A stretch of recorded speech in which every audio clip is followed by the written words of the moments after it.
이제 주님의 말씀을 같이 나누려고 하는데요. 우리 10월에도 그들은 왜 실패했을까? 우리 시리즈의 신약편으로 같이 좀 나눠보려고 합니다. 오늘은 우리가 본문 읽었던 것처럼요. 유다라는 사람에 대해서 한번 나눠볼 텐데요. 유다 심판자의 자리에서라는 제목으로 우리 함께 은혜를 나눠보고자 합니다.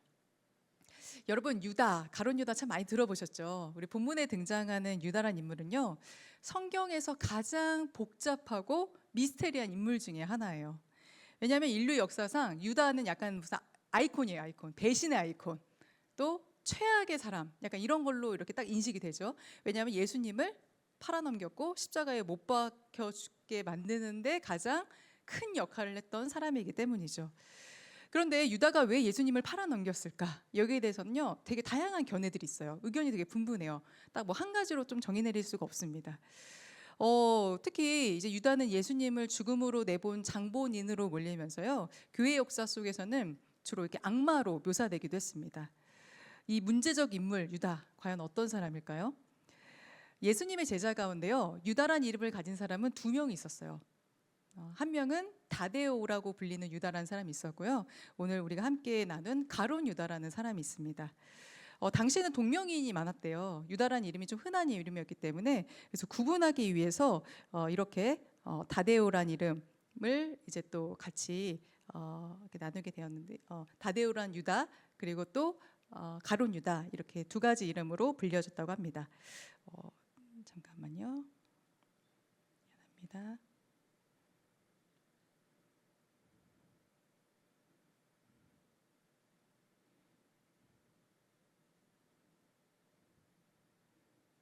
네. 좀 문제가 생겨서요. 다시 말씀드릴게요. 네. 그래서 당시에는 어떻게 이름을 구분했냐면요. 보통 이제 아버지의 이름, 또 이렇게 별명, 또 그가 사는 지역, 이런 이름을 그 이름 앞에 붙이기도 했다고 합니다. 그래서 유다라는 이 사람도요, 이름 앞에 이스카리옷이라는 이름이 붙여졌습니다. 그 이름을 우리 한글 성경에서는 가룟이라고 이렇게 번역한 것이죠. 그렇다면 이 유다란 이름에 붙인 이 이스카리옷이라는 이 호칭을 통해서 유다의 정체를 우리가 좀 추정해 볼 수 있어요. 이 사람이 어떤 사람이었을까? 그래서 첫 번째는요, 가리오 지방의 사람, 가리오 지방 출신의 사람이라고 우리는 좀 해석해 볼 수 있습니다. 이 가리오 지방은요, 유다의 이제 남부 지역 출신 그 지역을 이제 거기에 가리옷이라는 지역이 있었다고 해요. 그런데 제자들은요, 예수님의 제자들은 보통 다 어디 출신이었을까요? 여러분 기억하세요? 예수님의 제자들의 출신지 대부분 갈릴리였습니다. 근데 갈릴리는 당시 이스라엘 지도를 보면 북쪽에 위치해 있었어요. 그래서 당시에는 이제 이방 땅하고 가까웠기 때문에 사람들은 이 갈릴리 지역 출신들을 무시하고 천대했습니다. 뭐 촌동네 사는 사람들, 굉장히 좀 이렇게 학식이 없는 사람들, 이렇게 취급을 했다고 해요. 그런데 유다만 유독 갈릴리가 아니라 수도와 가까운 유대 남부 지역 출신이었다는 것이죠. 그 말은 달리 말하면 다른 제자들은 모두 조금 이렇게 촌 사람이었던 데 비해서 유다는 도시 사람이었다는 거예요. 수도권 지역에서 살았던 사람이라는 것이죠. 그리고 또 하나 유다의 정치와 관련된 해석이 있습니다. 그 이스카리옷에 대해서 당시 유대 독립운동을 벌이던 암살 조직단이 있었어요. 시칼이라고 불리던 암살 조직단이 있었다고 합니다. 이 사람들은 로마의 뭐 주요 뭐 간부라던가 아니면 로마에 붙어서 이렇게 유다의 이렇게 유대의 어떤 그런 부분들을 이렇게 독립운동들을 방해하는 사람들을 암살하는 그런 조직단이 있었다고 해요. 그런데 이 이름이 좀 비슷해서 유다를 이 시칼이 암살 조직단의 일원이 아니었을까? 이 이스카리옷에 담긴 이름을 그렇게 해석하는 사람도 있습니다. 그래서 이거를 종합해서 본다면 유다는 로마에 맞서서 무력으로 투쟁을 했던 열심당원이 아니었을까? 이렇게 해석하는 또 해석이 하나가 있습니다. 그런데 이 두 가지 해석을 종합해 보면요, 유다는 저 너머에 우리가 생각하는 어떤 영적인 세계, 하나님 나라를 꿈꾸는 그런 사람이 아니라 이 땅의 해방을 이루려던, 이 땅에서 내가 정말 구원을 이루고 이 땅에서 정말 로마의 압제에서 우리가 승리를 쟁취하리라, 해방되리라, 이것들을 꿈꿨던 지독한 현실주의였다는 것이죠. 그에게 영적인 세계는 관심사가 아니었습니다. 유다에게 있어서. 왜냐하면 유다에게 있어서 신앙이라는 건 구원의 방편이 아니라 어떤 본인의 목적을 이루기 위한 순환에 불과했다는 것이죠.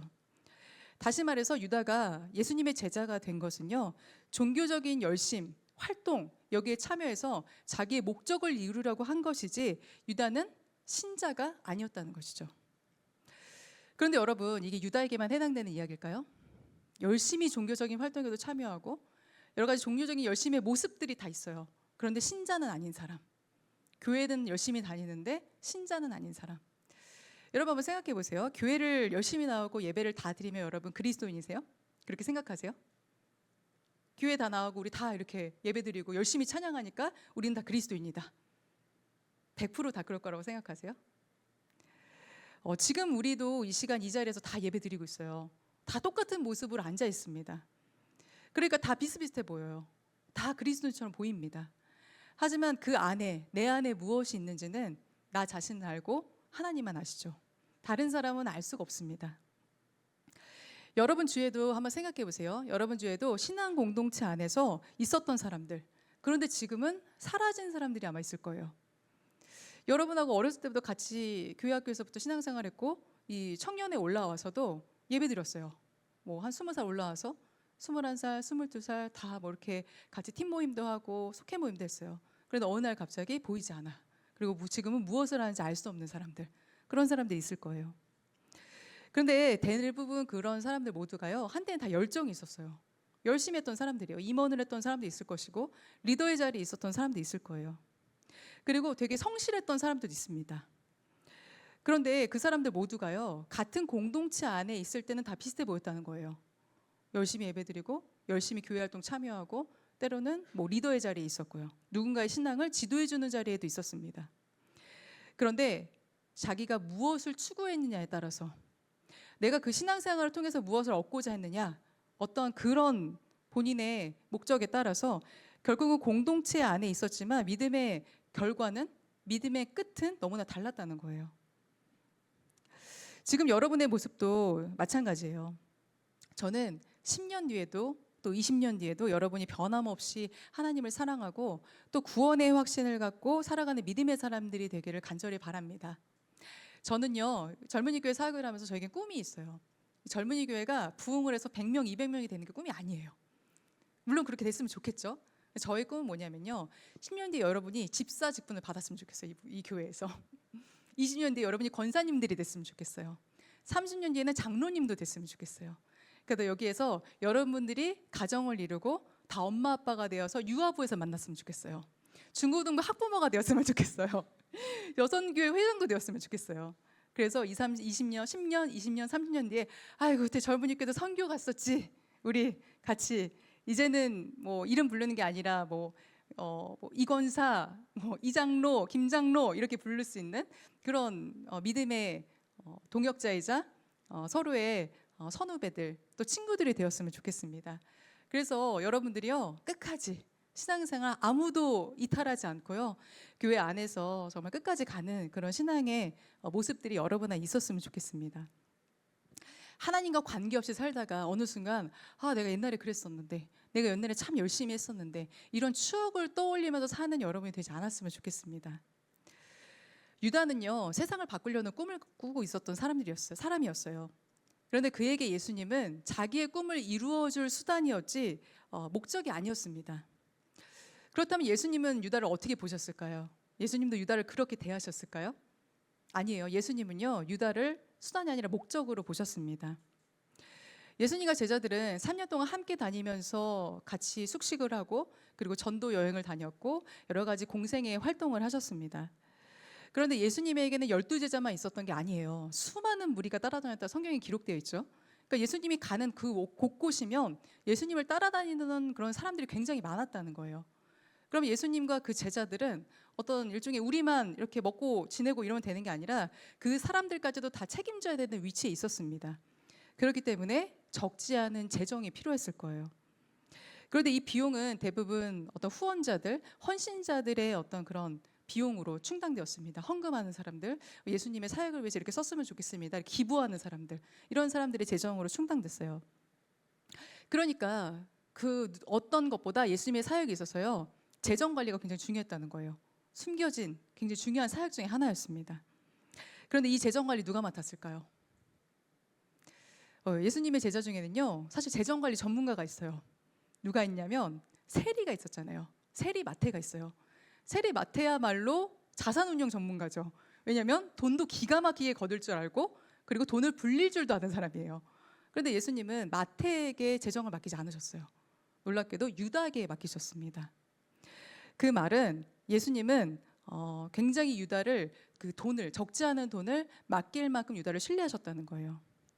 예나 지금이나 우리가 뭐 회사를 다니건 어떤 조직 생활을 하건 우리 다 알고 있죠. 최고 실세가 어느 부서예요? 네. 모든 조직, 회사 조직이나 모든 곳에 있어 최고의 부서는 네, 재정부입니다. 재정부. 네, 우리 젊은이 교회에도 숨은 실세가 있습니다. 제가 실세일까요? 저는 아니에요. 저는 권한이 없어요. 우리 젊은이 교회 사실 가장 숨은 실세는 저 뒤에 앉아 있는 우리 수진 자매예요. 차수진 자매. 네, 그분께서 허락해 주지 않으면 우리는 사역을 할 수 없습니다. 네, 그분에게 밑보이면 저희는 아무것도 할 수 없습니다. 네, 그래서 영수 처리도 딱딱 해주는 우리 수진 자매, 네, 굉장히 숨은 실세라고 할 수 있는데요. 그것처럼 이 재정 관리 굉장히 중요해요. 예수님은 유다가 가진 생각, 또 유다가 가진 어떤 성품, 이것과는 별개로 유다에게는 엄청난 신뢰를 주셨다는 거죠. 또 믿어주셨다는 거예요. 그런데 유다가 예수님을 이용하려고 했다는 것, 그리고 심지어 팔아넘길 거를 예수님이 모르셨을까요? 유다가 그런 사람이라는 걸, 그런 인성과 그런 생각을 가진 사람인 걸 예수님이 과연 아예 모르셨을까? 아니에요. 예수님은요, 언제나 진심이셨습니다. 유다에게도 기회를 주셨어요. 유다의 생각, 유다의 성품 다 알고 계셨죠. 하지만 끝까지 기회를 주십니다. 그가 배신하는 마지막 순간까지도 계속 기회를 주셨어요. 하지만 유다는 변하지 않습니다. 예수님께로 돌이키지 않아요. 그 이유는 무엇이었을까요? 성경에 나온 유다의 행적을 보면 일관되게 유다가 보여주는 모습이 하나가 있어요. 언제나 유다는요, 심판자의 자리에 있었던 사람이에요. 무엇이냐면 유다는요, 본인이 스스로 결정하고 본인이 스스로 판단을 하는 사람이었습니다. 그가 옳다고 생각을 한다면 내가 이게 잘못된 방향이라는 거를 그것조차 깨닫지를 못해요. 자기 스스로 모든 걸 다 판단했기 때문에. 이런 유다의 면모가 가장 잘 드러난 사건이 있어요. 그 무엇이냐면 바로 향유 사건인데요. 요한복음 12장 3절에서 5절까지의 말씀인데 이 말씀 같이 한번 우리 함께 읽어보겠습니다. 그때 마리아가 매우 값진 순 나드 향유 한 근을 가져다가 예수의 발에 붓고 자기 머리털로 그 발을 닦았다. 온 집안에 향유 냄새가 가득 찼다. 예수의 제자 가운데 하나이며 장차 예수를 넘겨줄 가룟 유다가 말하였다. 이 향유를 300데나리온에 팔아서 가난한 사람들에게 주지 않고 왜 이렇게 낭비하는가? 베단이라는 지역에서 예수님께서 죽은 나사로를 살리신 사건이 있었습니다. 그것을 감사하는 잔치가 이 베다니에서는 벌어지게 돼요. 이 잔치에서 부활한 나사로의 동생이었던 마리아가 돌발 행동을 하나 하죠. 바로 갑자기 나드 한 근을 가져다가 예수님의 발에 붓고 머리털로 예수님의 발을 이렇게 닦은 사건, 이 사건이 일어나게 됩니다. 원래 유대에서는요, 식사 전에 손님에게 기름을 발라주는 풍습이 있었어요. 그런데 보통 이렇게 손님에게 기름을 발라줄 때는 올리브 기름을 썼습니다. 그 당시에 가장 대중적이고 흔한 그냥 값싼 그런 기름이었죠. 나드처럼 최고급 기름을 쓰는 경우는 없어요. 일반적으로. 여기서 향유 한 근이 300데나리온이다 이렇게 얘기한 걸 봐서는요. 이 당시에 뭐 지금 추정할 때 300데나리온은 노동자의 1년 품삯이다 이렇게 얘기해요. 그러니까 지금 뭐 연봉으로 치면 한 3천만 원 정도. 이제 마리아가 예수님께 부은 향유의 그 가격이 3천만 원이었다는 거죠. 그런데 3천만 원짜리 향유를 한 번에 다 쏟아붓는 마리아를 여러분이 현장에서 봤다면 여러분 어떻게 생각할 것 같으세요? 와, 뭐 장난 아닌데 뭐 진짜 클래스가 다르다 뭐 이렇게 생각할 수도 있겠죠. 여러분은 어떻게 반응하시겠어요? 그 모습을 보면서요. 제자들은요, 이 장면을 보고 이렇게 반응합니다. 분개했다고 되어 있어요. 좀 신기하죠? 화를 냈대요. 몹시 화가 났대요. 특히 이 요한복음 본문은 좀 더 상세하게 기록하고 있거든요. 요한복음 이 본문에서 유다는 이렇게 말합니다. 이걸 300데나리온에 팔아서 가난한 사람들이 주지 않고 왜 이렇게 낭비하는가? 이렇게 얘기해요. 그 순간에 유다는 향유값을 계산을 합니다. 이게 얼마짜리지? 이게 얼마만큼의 가치가 있지? 그리고 이것을 가난한 사람에게 주었어야 된다고 마리아의 이 행동을 낭비라고 치부를 해요. 그런데 여러분 생각해 보세요. 향유 누가 샀어요? 향유 누가 샀어요? 누구 거예요? 마리아가 샀잖아요. 그 값이 300만 원이든 3천만 원이든 자기가 뭐라고 할 권리가 있어요? 그 마리아 마음이잖아요. 내 돈 주고 내가 샀는데 왜 그걸 가지고 뭐 누구에게 뭐 주었어야 된다는 등 낭비라는 그런 말 자격이 있어요? 유다는 그런 말 자격이 없어요. 그건 마리아 마음이에요. 본인이 지불한 돈도 아니면서 본인이 한 것도 아니면서 가난한 사람에게 주지 않았다고 이 행위를 비난하고 비판하는 것, 이 모습 자체가 얼마나 독선적이에요. 그런 유다의 비난에 예수님은 이렇게 반응하셨어요. 마리아가 향유를 부은 건 내 장례를 준비하기 위함이다. 그러니 비난하지 말라고 말씀을 하세요. 그런데 이 사건을 겪은 이후에 유다의 바로 다음 행동이 성경에 나와요. 어떻게 한지 아세요? 유다는요, 바로 대제사장을 찾아갑니다. 그리고 예수님을 팔아넘길 모의를 해요. 바로 이 사건 바로 다음에요. 유대를 구원해서 왕이 되기는커녕 십자가에 달릴 거라고 말하는 예수님, 그리고 자신의 장례를 예언한 이 예수님을 더 이상 희망이 없는 존재라고 그 순간 유다는 판단을 합니다. 여기서도 마찬가지예요. 여러분, 만약에 여러분이 제자였어요. 예수님께 실망을 했습니다. 그럼 여러분은 어떻게 하실 것 같으세요? 떠나면 되잖아요. 예수님이 마음에 안 들어서, 스승이 마음에 안 들었어요. 내가 원하는 대로 해주지 않아. 그러면 그냥 나는 제자를 박차고 떠나면 돼요. 그런데 여기서도 유다는 마찬가지로 대응을 합니다. 대제사장들에게 예수님을 넘겨줘요. 마치 본인이 예수님을 심판하겠다는 듯이. 예수님은 죽어야 마땅하다. 이렇게 그 순간 또 심판을 합니다. 제가 목회를 하면서요, 많은 사람들을 만나게 돼요. 목회하면 당연히 뭐 다양한 유형의 사람들을 만나죠. 그런데 정말 힘든 유형의 사람들이 있어요. 참 정말 좋은 사람들만 만나고 싶지만 정말 별의별 사람이 다 있죠. 여러분도 뭐 교회 다니면서 알겠지만. 그런데 어떤 사람들이 참 힘드냐면요, 이런 사람들이 힘들어요. 자기 확신, 자기 판단이 너무 강한 사람들이 있어요. 만나다 보면. 그런 사람들은 신앙 공동체 안에서도 심지어 목회자의 말도 안 들어요. 왜냐하면 내가 옳으니까. 내가 더 교회를 오래 다녔고 내 생각이 더 맞기 때문에 그 누구의 이야기도 귀담아 듣지 않습니다. 그리고 자기가 판단하고 자기가 행동해요. 그리고 그게 잘못됐다고 지적하면 분개를 합니다. 그리고 사람들과의 관계에서 트러블을 일으켜요. 그런 사람들이 적지가 않아요. 그런데 그렇게만 생각하면 다행이게요. 그냥 자기 스스로 판단만 하면 참 낫겠죠. 그런 사람들의 특징은요, 꼭 누군가를 심판해요. 저 사람은 왜 저렇게 행동하는 거야? 왜 저건 이렇게 해야지 왜 저렇게 해? 이렇게 꼭 굳이 그런 모습들을 지적하고 사람들에게 자기 편을 만들어서 누군가를 꼭 그렇게 희생양 삼는 사람들이 꼭 있습니다. 그렇게 누군가를 심판하고 비난하면서 자기 자신을 옳다고 생각하는 사람들이 있어요. 그런데 그렇게 말하는 사람들에게 연약함이 없을까요? 그런 사람들은 다 완벽해요? 그렇지 않아요. 그런 사람들 부족하고 그 사람들 연약합니다. 다 인간이니까요. 하나님 앞에서는요, 그 믿음의 모습들은 다 50보 100보예요. 얼마나 대단하건 얼마나 완벽하건 그런 거는 소용이 없어요. 왜냐하면 다 죄인이기 때문이죠. 심판자의 위치에서 판단하고 또 누군가를 지적한다는 건 단지 그 사람이 가진 성품의 문제만은 아닙니다. 그것은 우리 안에 뿌리 깊게 박힌 그 죄성과 연관이 있어요. 내가 돌이켜야 할 죄인이다. 하나님 앞에서 나는 정말 죄인이다. 이런 것들을 인정하는 사람은요, 겸손해요. 내가 저 사람보다 나을 게 없고 나 역시도 하나님 앞에서는 정말 죽을 수밖에 없는 죄인이다. 이것들을 고백하는 사람은 남을 판단하거나 지적하지 않습니다. 왜냐하면 나도 그 판단과 헤아림으로 판단당할 것임을 알기 때문에요. 그런데 사람들은 그걸 인정하고 싶지 않아 합니다. 특히 신앙생활을 오래 하면 할수록 내가 이 교회에 더 오래 있었고 더 익숙하다고 생각하면 할수록 그런 함정에 빠지기가 쉬워요. 만약 여러분 가운데서요, 한번 스스로에게도 생각해 보시고 여러분 주위에도 한번 생각해 보세요. 그렇게 습관적으로 판단하고 비난하는 사람들이 있다면 생각해 보세요. 만약에 내가 나에게도 그런 모습이 있다면 나는 왜 하나님이 계셔야 할 심판자의 자리에 나는 왜 스스로 올라가 있을까? 하나님이 심판하셔야 되는 왜 나는 나 스스로 나 자신도 다른 사람도 늘 심판하고 있을까? 이 부분들을 깊게 고민해 봐야 한다는 거예요. 그런 모습이 만약 여러분 가운데 있다면 여러분 기도하시기 바랍니다. 입술과 마음에 파수꾼을 세워달라고요. 예수님을 버리기로 결단한 유다에게 더 이상 예수님은 스승도 그리고 주님도 아니었습니다. 그가 대제사장과 흥정하는 장면을 한번 볼까요? 마태복음 26장 15절의 말씀입니다. 같이 한번 읽어볼게요. 이렇게 말하였다. 내가 예수를 여러분에게 넘겨주면 여러분은 내게 무엇을 주실 작정입니까? 그들은 유다에게 은돈 30잎을 셈하여 주었다. 이 종교 지도자들은 예수님을 제거하고 싶었지만 명분이 없었어요. 늘 인파 속에 이렇게 같이 이렇게 있는 예수님을 그냥 잡아갈 수도 없었죠.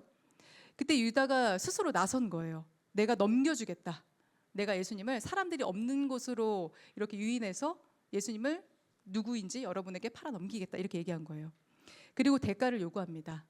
여기서 이 거래에서 주고받은 돈이 은돈 30잎이라고 되어 있죠. 근데 이 돈은요, 당시 노예 한 사람의 가격이었다고 해요. 마리아의 300데나리온 향유는 아깝다고 했던 이 유다는 예수님을 은돈 30잎이라는 헐값에 팔아넘깁니다. 유다에게 있어서 예수님은 그 정도의 가격과 가치밖에 안 되는 그런 존재였던 것이죠. 그러면서 유다는 예수님과 제자들이 나눈 이 최후의 만찬 때 예수님의 몸과 피를 상징하는 이 빵과 포도주를 받는 자리에 그 자리에 같이 있었어요. 그런 유다의 모습을 보면서 예수님은 마태복음 26장 24절에서 이렇게 말씀하세요. 그 사람은 차라리 태어나지 않았더라면 자기에게 더 좋았을 것이다. 이렇게 얘기를 해요. 여러분, 차라리 태어나지 않았으면 좋았을 사람. 이런 평가를 듣는 인생은 어떤 인생일까요? 너무 불행하고 비참하지 않으세요? 근데 예수님이 이렇게 말씀하신 이유는요, 비난하고자 함이 아니었어요. 여기에는 예수님의 안타까운 마음이 담겨 있습니다. 그렇게 수없이 많이 기회를 줬는데도 결국 그 기회를 잡지 않고 자신의 판단대로 자신의 심판자의 자리로 갔던 그 유다에 대한 안타까운 마음이 이 말에 담겨 있습니다. 예수님은 십자가를 통해 구원의 사역을 이루실 테지만 마귀에게 몸과 마음을 모두 빼앗겨 악역을 자처한 이 유다는 결국 스스로 사망의 길을 걸어가고 있으니까요. 유다는 이 이야기를 제자들 사이에서 직접 들었어요. 예수님에게. 그 자리에 유다가 있었습니다. 그럼에도 그는 끝내 마음을 돌이키지 않아요. 그리고 종교 지도자들이 보낸 무리들과 함께 예수님이 계셨던 이 겟세마네 동산에서 입맞춤을 하면서 예수님을 잡아가도록 합니다. 그가 언제 뉘우쳤는지 오늘 본문에 나오죠. 예수님이 사형 선고를 받은 뒤에 그가 뉘우쳤다 이렇게 돼 있어요. 진짜 예수님이 죽을 위기에 처하자 그의 마지막 양심이 요동을 쳤고 돌이킬 수 없는 상황 속에서 이러지도 저러지도 못하고 새벽까지 뜬 눈으로 유다는 밤을 새웁니다. 그리고 받았던 돈을 다시 돌려주면서 자기의 죄를 고백하게 돼요. 오늘 함께 나눴던 본문 4절과 5절의 말씀 같이 한번 읽어볼게요. 내가 죄 없는 피를 팔아 넘김으로 죄를 지었소. 그러나 그들은 그것이 우리야 무슨 상황이요 그대의 문제요 하고 말하였다. 유다는 그 은돈을 성전에 내던지고 물러가서 스스로 목을 매달아 죽었다. 유다는 일생 동안 중요한 3가지의 선택을 했습니다. 첫 번째는 예수님을 스승으로 선택한 첫 번째 선택. 그리고 두 번째는 예수님을 더 이상 따르지 않고 배반한 선택. 그리고 세 번째는 양심의 가책을 느끼고 스스로의 선택을 후회하면서 목숨을 끊은 것. 이 3가지의 선택을 했어요. 그런데 첫 번째와 두 번째는요, 다른 제자들과 차이가 없어요. 다른 제자들 다 똑같이 첫 번째, 두 번째 선택했습니다. 그런데 문제는 이 3번째 선택이 문제예요. 인간적으로 보면 유다는 후회했죠. 또 자신을 벌주는 것으로 죄책감을 덜어내려고 했습니다. 그런데 하나님의 관점에서 보면 이야기가 전혀 달라져요. 하나님의 관계에서 자기가 선택하고 자기가 주도권을 쥐고 선악을 판단하면서 벌을 줘요. 관계를 끊어버려요. 이게 하나님이 원하시는 선택이었을까요? 나는 죽을 수밖에 없는 놈이다. 나는 죽어야 돼 하면서 스스로 목숨을 끊는 게 하나님이 원하시는 선택이었냐? 생각해 볼 수 있다는 거예요. 예수님이 십자가에 달려 돌아가시고 가장 먼저 부활하신 뒤에 하신 일은요, 자기를 배신한 그 악한 제자들을 찾아가신 일이었어요. 다른 제자들은 죽지 않고 살아있었기 때문에 부활하신 예수님을 만날 수 있었죠. 그렇기에 이 제자들은 용서받을 수 있는 기회를 얻었습니다. 그리고 다시 돌이켜서 새로운 사명을 받고 전 세계에 복음을 전할 수 있는 이 전도자로 거듭난 인생을 살게 됩니다. 유다의 죄는 예수님을 팔아넘기고 자살했다? 그게 다가 아니에요. 그보다 더 중요한 건 주님과의 관계를 스스로 끊어낸 것, 그리고 그 길을 스스로 박탈한 것, 그리고 스스로를 회생 불가능한 인간으로 단정지었다는 데 있어요. 예수님은 십자가에 달려 돌아가실 때까지 한 번도 유다를 원망하지 않으셨는데도 말이죠. 온 세상이 욕하고 가망 없다고 여길지라도 예수님은 한 번도 유다를 그렇게 여기신 적이 없었습니다.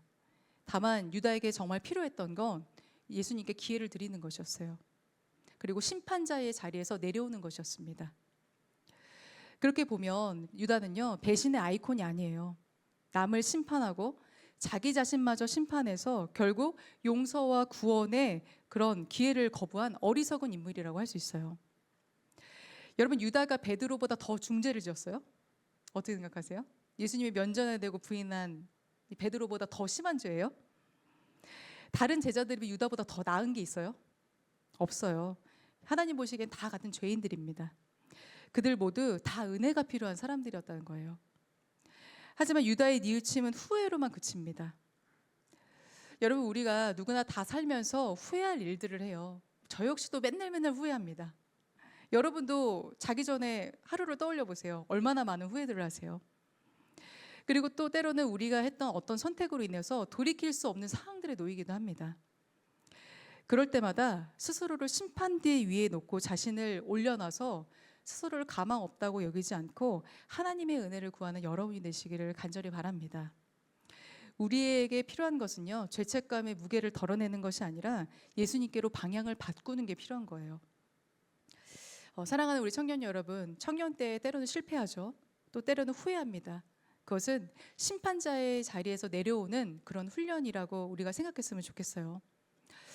지금 학교를 다니는 우리 청년들이 있을 텐데 학점이 내가 엉망이에요. 팀플도 망했어요. 나 진짜 안 될 것 같아. 시험 못 보고 뭐 가망이 없을 것 같아. 그렇다고 나는 무능력자라고 스스로에게 판결을 내리지 마세요. 또 내가 연애에 실패해서 사랑하는 사람과 헤어져서 나는 사랑받을 자격이 없는 사람이다. 이렇게 스스로를 판결 내리지 않으셨으면 좋겠습니다. 또 내가 취업을 제대로 못해서 내 진로를 아직도 모색하지 못해서 내가 자리를 잡지 못한다고 나는 무가치하다는 판단을 내리지 않으셨으면 좋겠습니다. 여러분, 우리는요, 판사가 아니라 증인이에요. 예수님이 나라는 사람을 통해 하실 일을 내가 경험하고 증언하는 사람이지 스스로를 판결하고 이게 끝이라고 종지부를 찍는 그런 사람이 아니라는 거예요. 이제는 심판자의 자리에서 내려와 주님이 계신 은혜의 보좌를 향해 가는 우리 모두가 되기를 간절히 바랍니다. 그리고 실패의 자리에서 다시 주님의 이름으로 새롭게 시작하는 믿음의 청년들이 되기를 주님의 이름으로 축복합니다. 오늘 말씀 기억하면서요, 우리가 함께 나눴던 마지막 찬양, 우리 믿음과 삶 함께 찬양하면서 우리 준비하신 예물 주님 앞에 봉헌하도록 하겠습니다.